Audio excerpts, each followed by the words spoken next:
और इसके पहले जब मैं स्टार्टअप से मिल रहा था और उनके जो स्टॉल्स लगे थे जो वहां मैं गया देखने के लिए, इसके पहले भी मैं देख चुका हूं। लेकिन आज जो कुछ भी मैंने देखा है, मुझे उनके चेहरे पर एक सेंस ऑफ देखने को मिला है इस बार, और मुझे लगा कि इनका कॉन्फिडेंस लेवल इस समय बहुत ही हाई है, बहुत ही हाई है। और उसको देखने के बाद सचमुच मेरी भी हौसला अफजाई हुई है और मैं अपने स्टार्टअप्स को आश्वस्त करना चाहता हूं। इसके पहले भी मैं मिल चुका हूं। अभी 2 महीने पहले ही हम लोग मिले थे स्टार्टअप से और उनके साथ हमारे इंटरेक्शन भी हुआ था। मैं उनको एश्योर करना चाहता हूं कि आपके सामने कोई कठिनाई आती है, कोई प्रॉब्लम आती है, कोई चैलेंज आता है, जो शासन के स्तर से उसका समाधान हो सकता है, वह करने के लिए हम पूरी तरह से तैयार हैं। हम आपके साथ खड़े हैं। मैं इंडियन नेवी को अपनी तरफ से हार्दिक शुभकामनाएं देना चाहता हूं, जिसने इस सेमिनार के सफल आयोजन में बहुत ही महत्वपूर्ण भूमिका का निर्वाह किया है। इंडियन नेवी के सानिध्य में समय के साथ स्वावलंबन ने न केवल अपना आकार बढ़ाया है, बल्कि राष्ट्र की आत्मनिर्भरता और डिफेंस कैपेबिलिटीज को सुदृढ़ करने वाले एक बहुत ही महत्वपूर्ण मंच के रूप में भी यह विकसित हुआ है। मैं आज सम्मानित हुए जो हमारे आईडेक्स विनर्स हैं, उनको विशेष रूप से हृदय से बधाई देता हूं। आप सबने जो परिश्रम किया है, आप सबने जो मेहनत की है, उसका रिवार्ड, उसकी एक्नॉलेजमेंट आपको मिली है। लेकिन मैं ये कहना चाहूंगा कि आपको यहां रुक नहीं जाना है, बल्कि और भी मजबूत स्ट्रांग स्पिरिट के साथ लगातार आपको आगे बढ़ते रहना है। इसके साथ ही आज जो एप्लीकेशन लॉन्च हुआ, जो डॉक्यूमेंट्स रिलीज किए गए और जो एमयू एक्सचेंज किया गया, मैं उन सब के लिए भी सभी की स्टेक होल्डर्स को अपनी तरफ से बधाई देता हूं। साथियों, पिछला स्वावलंबन सम्मेलन अत्यंत सफल रहा था और मुझे प्रसन्नता है कि स्वावलंबन 2025 इस यात्रा को और अधिक गहराई, गंभीरता और उद्देश्य के साथ आगे बढ़ा रहा है। इस वर्ष भी हम केवल सपनों को दोहराने के लिए यहां पर इकट्ठे नहीं हुए, बल्कि हम यहां सपनों को रियलिटी में बदलते हुए देखने के लिए उपस्थित हुए। बीते 1 वर्ष में आप सबने जो प्रोग्रेस की है, वह न केवल सराहनीय है, बल्कि आत्मनिर्भर भारत की दिशा में हमारे कदमों को और यह मजबूत, सुदृढ़ बना रहा है। जब भी आपके सेमिनार्स में आता हूं, तो मुझे लगता है कि भारत की असली ताकत यहीं पर उपस्थित है और आप सभी नौजवानों को देखकर मुझे सदैव एक नई ऊर्जा भी मिलती है। आप लोग सिर्फ पार्टिसिपेंट्स नहीं हैं, आप लोग भारत के इनोवेशन इकोसिस्टम के सबसे मजबूत पार्ट हैं। मैं इस मंच से आपकी स्पिरिट की सराहना करता हूं, आपके डेडिकेशन की सराहना करता हूं और इस भविष्य के लिए आप सबको अपनी हार्दिक शुभकामनाएं भी देता हूं। साथियों, आप सभी जानते हैं कि आज के समय में डिफेंस सेक्टर में टेक्नोलॉजी कितनी क्रिटिकल हो गई है। दुनिया तेजी से बदल रही है, इस सच्चाई को भी कोई नकार नहीं सकता। जियो पॉलिटिक्स में बदलाव लगातार देखने को मिल रहे हैं, मैरीटाइम सेक्टर में भी चैलेंजेस इवॉल्व हो रहे हैं। ऐसे समय में भारत रिएक्टिव रुख नहीं अपना सकता, बल्कि प्रोएक्टिव रहना है और दुनिया से आगे रहना है, फ्यूचर रेडी रहना है। मुझे देखकर गर्व होता है कि हमारी नेवी इस फ्यूचर रेडी माइंडसेट का एक बड़ा उदाहरण बनकर उभरी है। और साथ ही जब मैं यहां इनोवेटर्स, स्टार्टअप्स, यंग एंटरप्रेन्योर्स और एमएसएमईज को देखता हूं, तो मेरा यह उत्साह स्वाभाविक रूप से और बढ़ जाता है। आप लोग सिर्फ इनोवेशन नहीं ला रहे, बल्कि आप लोग करेज ला रहे हैं और यही वो चीज है जिससे भारत का डिफेंस सेक्टर आज तेजी से ट्रांसफॉर्म हो रहा है। वैसे क्या आपने कभी सोचा है कि दुनिया के बड़े डिफेंस इनोवेशंस आखिर कहां से आए? डिफेंस सेक्टर में जो इनोवेशन हमें देखने को मिलते हैं, क्या सिर्फ बड़े बड़े कारपोरेट्स ने ही उन्हें जन्म दिया है? जवाब है नहीं। अनेक बार ऐसा हुआ है कि कोई छोटा स्टार्टअप कोई छोटी लैब, कोई यंग इनोवेटर भी ऐसी चीज लेकर आए हैं जिसने पूरे सेक्टर को रीडिफाइन कर दिया है। यही कारण है कि भारत सरकार ने आईडेक्स जैसे प्लेटफॉर्म्स को इतना महत्व दिया है, क्योंकि हम जानते हैं कि आइडियाज कहीं से भी आ सकते हैं। किसी आइडिया को बिल्ड होने के लिए किसी बड़ी बिल्डिंग की जरूरत नहीं होती है। आइडिया को सिर्फ एक विजन चाहिए और एक डिटर्मिनेशन चाहिए, और वही विजन आप सब लेकर यहां आए हैं। आज देश में इंडियनाइजेशन का जो मूवमेंट चल रहा है, वह सिर्फ साथियों पॉलिसी का परिणाम नहीं है, वह आपकी मेहनत का आउटकम है। आप सब ने अपने प्रोटोटाइप्स, अपने सॉल्यूशंस, अपने इनोवेशंस के थ्रू यह साबित कर दिया है कि डिफेंस सेक्टर में भारत सिर्फ बायर नहीं है, बल्कि बिल्डर भी है, क्रिएटर भी है और लीडर भी है।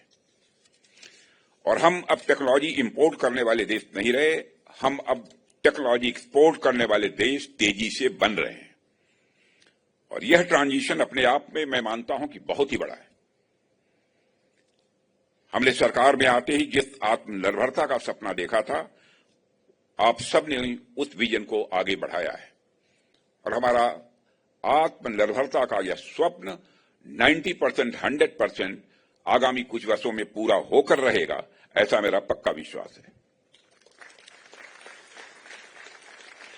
साथियों, मैं यह भी कहना चाहता हूं कि यह इकोसिस्टम सिर्फ गवर्नमेंट से नहीं बनता है। यह इकोसिस्टम सिर्फ गवर्नमेंट से नहीं बनता है, बल्कि यह बनता है तो आप सबके द्वारा बनता है। आपके पैशन, आपकी क्रिएटिविटी, आपकी विलिंगनेस टू एक्सपेरिमेंट से ही यह बनता है। और मैं कई डिफेंस एग्जीबिशंस और आइडेक्स इवेंट्स में इनोवेटर से पहले भी मिल चुका हूं। हर बार मुझे एक कॉमन चीज दिखाई देती है, और वह कॉमन चीज है डिटर्मिनेशन और हर प्रॉब्लम को सॉल्व करने का कॉन्फिडेंस। और आपका जो कॉन्फिडेंस है, यह इमर्जिंग इंडिया का एक संकेत है। कई सॉल्यूशन जिन पर दुनिया डिकेड से काम कर रही थी, आज हमारे यंग इनोवेटर्स कुछ ही समय में सामने ला रहे हैं। यह कोई छोटी बात नहीं है। आपने देखा होगा कि पिछले कुछ वर्षों में नेवी ने जिस स्पीड से कोलैबोरेशंस बढ़ाए हैं, कॉन्ट्रैक्ट्स दिए हैं, प्रोटोटाइप्स एक्सेप्ट किए हैं, वह एक साइलेंट रिवॉल्यूशन की तरह है जो बिना शोर के हो रही है, लेकिन जबरदस्त प्रभाव वह पैदा कर रही है। मैं आपको एश्योर करना चाहता हूं कि रक्षा मंत्रालय इस कोलैबोरेशन को और आगे बढ़ाने के लिए पूरी तरह से कमिटेड है, और जहां भी जरूरत पड़ेगी हम पूरी तरह आपके साथ खड़े हैं। और साथियों, यदि मैं इनोवेशन पर बात करूं, तो मैं आप सबसे एक छोटा सा सवाल करना चाहता हूं। जब हम कहते हैं कि इनोवेशन, तो उसका अर्थ क्या होता है, उसकी मीनिंग क्या होती है? क्या इनोवेशन की मीनिंग सिर्फ टेक्नोलॉजी है? क्या वह सिर्फ machines, drones, AI systems, under water platform तक ही सीमित है? इसका जवाब होगा नहीं।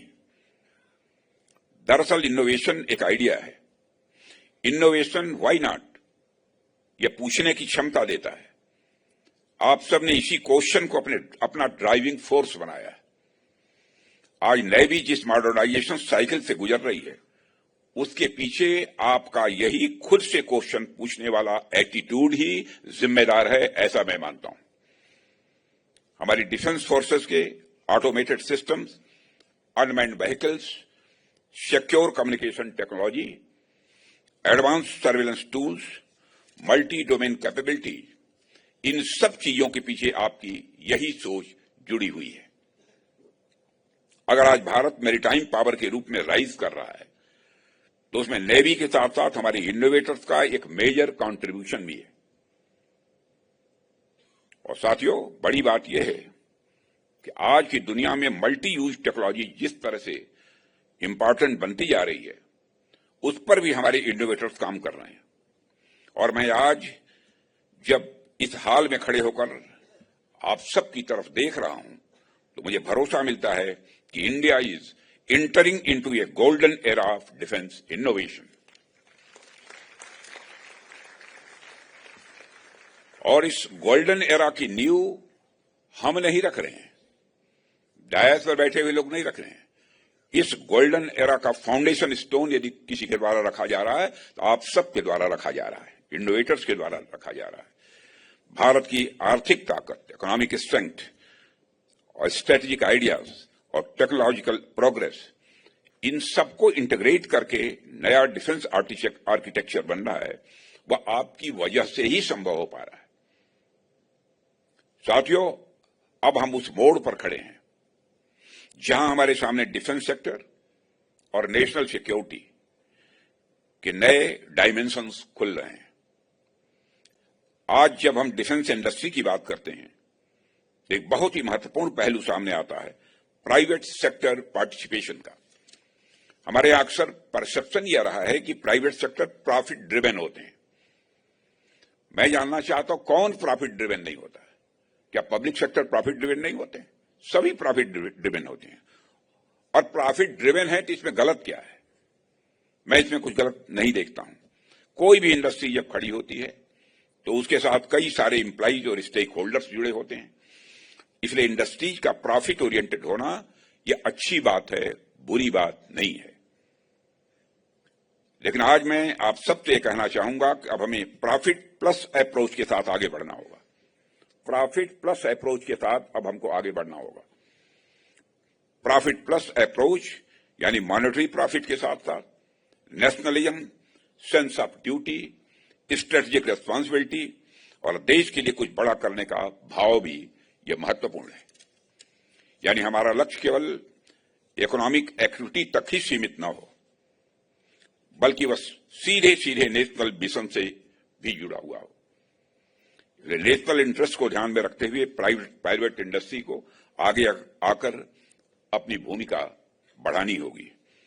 और आज हमारा लक्ष्य यही है कि भारत ऐसे डिफेंस प्लेटफॉर्म बनाए, ऐसे सिस्टम्स बनाए जो दुनिया के भरोसे का प्रतीक बने। इसके लिए आपको अपने प्रोडक्शन, टेक्नोलॉजी, डिजाइन, इनोवेशन, इन सभी में नई गति से आगे आना होगा और एक हायर ट्रेजेक्ट्री आप सबको अपनानी होगी। साथियों, अभी हाल ही में मैं एसआईडीएम एक कॉन्फ्रेंस में गया था। मैं प्रतिवर्ष जाता हूं, शायद आप में से भी कुछ लोग वहां पर मौजूद रहे होंगे। वहां मैंने कुछ टारगेट साझा किए थे, कुछ चैलेंजेस भी दिए थे और मैंने यह कहा था कि अगले 2-3 वर्षों में प्राइवेट सेक्टर को अपना नेशनल कंट्रीब्यूशन 2 गुना करना है, 2 टाइम्स बढ़ाना है। आज मैं उसी बात को आगे बढ़ाना चाहता हूं कि आपका कंट्रीब्यूशन केवल बढ़े ही नहीं, बल्कि ऐसे बढ़े कि आने वाले वर्षों में डिफेंस मैन्युफैक्चरिंग में 50% या उससे अधिक भूमिका प्राइवेट सेक्टर की हो। आपकी कैपेबिलिटी, आपकी फ्लेक्सिबिलिटी और इनोवेशन कैपेसिटी, ये सारे फैक्टर्स क्लियरली इंडिकेट करते हैं कि आप यह कर सकते हैं। साथियों, हालांकि इस पूरी यात्रा में एक चैलेंज यह भी है कि हमें हमारे डिफेंस इक्विपमेंट के लिए बाहर के देशों पर निर्भरता कम से कम अब करनी होगी। जब हम कोई बड़ा इक्विपमेंट बाहर से लाते हैं तो उसे केवल खरीदने का खर्च नहीं होता, उसके साथ maintenance, repair, overhaul, spare part supply, इन सब का भी लॉन्ग टर्म फाइनेंशियल लोड देश को ही झेलना पड़ता है। और यही वजह है कि हमें अपनी सप्लाई चेन को पूरी तरह स्ट्रांग और सेल्फ रिलायंट बनाना ही होगा। कई बार बाहर से लाए गए जो उपकरण होते हैं उनका रियल कॉस्ट बढ़ जाता है, पर हमारा लक्ष्य होना चाहिए कि भविष्य में हर बार हमारी पहली पसंद वही उपकरण हो जो भारत में ही भारतीयता की भावना से बनाए जाए। अगर हमने कंपोनेंट्स और सब सिस्टम की इंडिजिनस मैन्युफैक्चरिंग को मजबूत कर लिया तो धीरे धीरे हमारा इंडिजिनस कंटेंट स्वाभाविक रूप से बहुत तेजी से बढ़ेगा। और यह सिर्फ कैपेबिलिटी ही नहीं बढ़ाएगा, बल्कि कॉस्ट इफिशिएंसी, रिलायबिलिटी और स्ट्रेटेजिक इंडिपेंडेंस, इन सभी का बेस भी बनाएगा। हमारा सपना है कि हर स्क्रू, हर सर्किट, हर बोर्ड, हर प्लेटफॉर्म कहीं बने तो भारत की धरती पर बने। और साथियों, यह तभी संभव है जब private sector, startups, research and development labs और गवर्नमेंट इंस्टीट्यूशंस एक शेयर्ड विजन के साथ आगे बढ़े। यह तभी संभव है। मित्रों, आप हमारे सभी प्रयासों की असली ताकत एक साथ मिलकर काम करने की है। एक साथ मिलकर काम करना ही हमारी असली ताकत है। आज जो भी उपलब्धियां हम देख रहे हैं, चाहे वो इनोवेशन का बढ़ता हुआ दायरा हो, प्राइवेट सेक्टर की सक्रिय भागीदारी हो, या फिर हमारे आर्म्ड फोर्सेज, रिसर्च इंस्टीट्यूट्स और एकेडमिक वर्ल्ड का आपसी सहयोग हो, इन सब के पीछे एक ही स्पिरिट है, वही स्पिरिट है कोलैबोरेशन। किसी एक संस्था या विभाग से इतना बड़ा बदलाव संभव नहीं होता। यह तभी संभव होता है जब government, industry, academia, research organisations और यंग इनोवेटर्स एक ही दिशा में सोचें और आगे बढ़ें। यही टीम वर्क हमें उन सीमाओं से आगे ले जाता है जिनकी कभी कल्पना भी नहीं की गई थी। आने वाले समय में defence innovation, indigenous design, advanced manufacturing और स्ट्रेटेजिक ऑटोनॉमी, ये सभी हमारे विकास की कोर स्ट्रेंथ बनेंगे। Army, navy, air force, coast guard, DPSU, DRDO, startups और फाइनेंशियल इंस्टीट्यूशंस का साथ मिलकर काम करना, यह दिखाता है कि हमारा इनोवेशन इकोसिस्टम कितना मजबूत और व्यापक हो चुका है। इतनी विविधता, इतनी डाइवर्सिटी और इतनी क्षमता वाला नेटवर्क बहुत ही कम देशों के पास है। इसलिए साथियों, इस बार जब मैं आपके बीच आया हूं तो मैं आपको कोई चैलेंज नहीं दूंगा। इस बार चैलेंज आप देंगे। आप ही बताएं कि अगला प्लेटफॉर्म, अगली डिसरप्टिव टेक्नोलॉजी, अगली पाथ ब्रेकिंग इनोवेशन क्या होनी चाहिए, यह आपको बतलाना है। और मैं आपको भरोसा देता हूं कि जो भी चैलेंज आप प्रस्तावित करेंगे, जो भी चैलेंज आप प्रपोज करेंगे, उसका सलूशन कलेक्टिवली खोजने में सरकार और डिफेंस इंस्टीट्यूशंस आपका पूरा सहयोग करेंगे। और यह केवल आश्वासन नहीं है, जो अब तक कहा है पूरा किया है और जो कह रहे हैं उसको पूरा करेंगे। और यह समय पीछे चलने का नहीं है, आगे अपना रास्ता बनाने का है। भारत बदल रहा है, भारत बदल रहा है और डिफेंस सेक्टर भी बदल रहा है, जियोपॉलिटिक्स भी बदल रही है। अब हमें भी अपनी सोच बदलनी होगी। बिगर, बोल्डर और फास्टर मोड में रहते हुए अब हमें आगे बढ़ना ही होगा। यह संकल्प लेने की जरूरत है। और साथियों, मुझे आप सबके ऊपर पूरा विश्वास है, पूरा भरोसा है। आज यहां खड़े होकर आपके सामने भाषण दे रहा हूं, ऐसा नहीं है। हमारे सारे चीफ्स बैठे हैं, चीफ ऑफ डिफेंस स्टाफ बैठे हैं। मैं समय समय पर बराबर, डिफेंस सेक्रेटरी रहते हैं, सेक्रेटरी डिफेंस प्रोडक्शन रहते हैं, बराबर इस बात की मैं चर्चा करता रहता हूं। कई बार अपनी इच्छा भी सारे स्टार्टअप से, इनोवेटर से मिलने की भी कई बार व्यक्त की और मिला भी हूं, उसकी व्यवस्था भी की है लोगों ने। मैं इतना ही कहना चाहूंगा कि आपके ऊपर मुझे पूरा विश्वास है, पूरा विश्वास है आपके ऊपर। आपके हाथों में भारत की सुरक्षा, आपके हाथों में भारत का सामर्थ्य और भारत के भविष्य की टेक्नोलॉजी आपके हाथ है। आप जितना आगे बढ़ेंगे, भारत उतना ही सुरक्षित होगा। जितना आप आगे बढ़ेंगे, उतना ही भारत सुरक्षित होगा, भारत उतना ही आत्मनिर्भर होगा। आप जितना इनोवेट करेंगे, भारत उतना ही एफिशिएंट होगा, भारत उतना ही सक्षम होगा। आप जितना ड्रीम करेंगे, भारत उतना ही पावरफुल बनेगा। और मैं आपको भरोसा देता हूं, सरकार आपके साथ है, सेना आपके साथ है और पूरा राष्ट्र आपके साथ खड़ा है।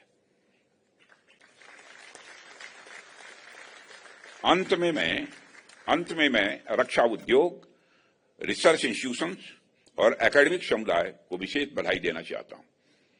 जिस तरह आपने युवाओं का मार्गदर्शन किया और उनके लिए न्यू एक्सपेरिमेंट्स, न्यू टेक्नोलॉजी और न्यू अपॉर्चुनिटीज के रास्ते खोले, वह अपने आप में सराहनीय है। और आपने साबित किया है कि डिफेंस सेक्टर में इनोवेशन राष्ट्र की कलेक्टिव डिजायर का प्रतीक है। मैं तो यही चाहूंगा कि इनोवेशन का जो मोमेंटम आप सबने बनाया है वह आगे भी ऐसे ही बना रहे। आप सब नए आइडियाज पर काम करते रहें, नए सोल्यूशन ढूंढते रहें और देश की सिक्योरिटी और प्रोग्रेस में लगातार अपना कंट्रीब्यूशन देते रहें। मुझे पूरा विश्वास है कि आपकी एनर्जी, आपका विजन और आपका कमिटमेंट आने वाले समय में भारत को नई ऊंचाइयों तक ले जाएगा, ऐसा मेरा विश्वास है। इन्हीं शुभकामनाओं के साथ इस सेमिनार की सफलता की कामना करते हुए अपनी बात को यहीं समाप्त करता हूं। आप सबने मुझे अपने बीच में आमंत्रित किया है, इसकी मुझे बेहद खुशी हुई है। वैसे हमारी पहले से ये इच्छा थी और कई बार लोगों से इस बात की मैं चर्चा कर चुका था, और सच्चाई है कि अपने स्टार्टअप्स के बीच, अपने इनोवेटर्स के बीच आने में मुझे सुखद अनुभूति होती है और मैं स्वयं को बहुत ही गौरवान्वित महसूस करता हूं। आप सबको बहुत बहुत धन्यवाद।